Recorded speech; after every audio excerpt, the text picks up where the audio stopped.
Hello channel, welcome back to a new video. In this video, I will talk about contact sensors. I will provide my opinion. In my context, I'm using them for doors, but you can use them for anything that virtually opens and closes and monitor the state. I'm also going to show you how to monitor the state in your digital twin because I love that. And let's get to it. First, let's see the whole system in action. So you have the door sensor installed, and then I have my digital twin on the Android TV. Let's open the door. You can see the door is open on the twin. And then let's go back and close the door. We can see that the door is closing on the digital twin. Taking a closer look at the floor plan, you see here the door element is opening and then closing as an overlay. And then most importantly, you get the history logbook of when it was open. Now, to discover the device is pretty simple. It's Tuya Smart Life compatible, so you only need to onboard it once via the app, and then you get it into Home Assistant Tuya integration. And then moving forward, when you get the Tuya integration on, you have just simply two sensors or two entities, one sensor for door closed, open, and one diagnostic battery. Now, I want to give my opinion on the price, the battery, and connectivity for these contact sensors. First, the price is $5 a piece, so there is no really risk involved in making this purchase. It's very, very cheap, and it actually just works. So there's no risk there, as I mentioned. And the verdict is thumbs up. So these contact sensors come with two variants, Zigbee or Wi-Fi. Unfortunately, I went with the Wi-Fi option back then.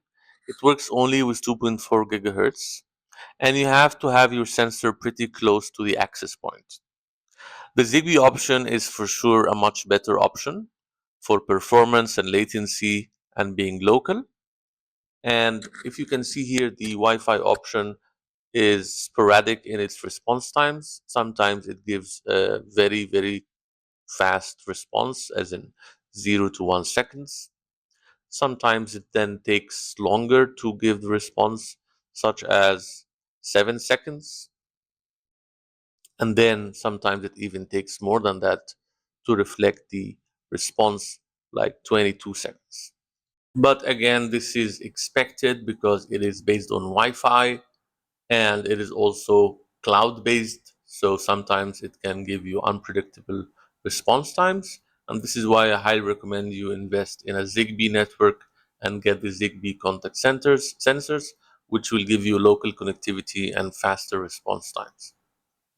Now for the battery life, I am not 100% sure about the battery life because the diagnostic sensor in the Home Assistant is sort of static.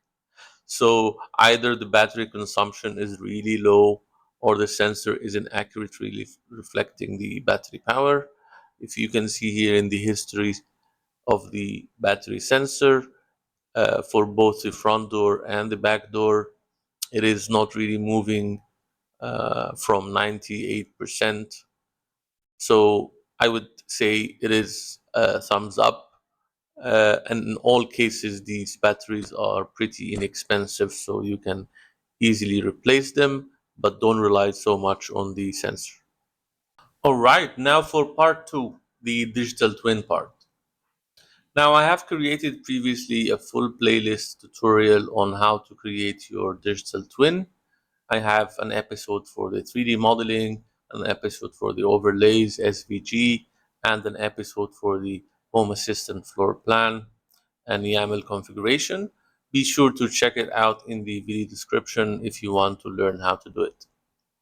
Now, also in this video, you can proceed and watch how I did the doors in particular and enjoy some light music with no narration. And I hope it is useful.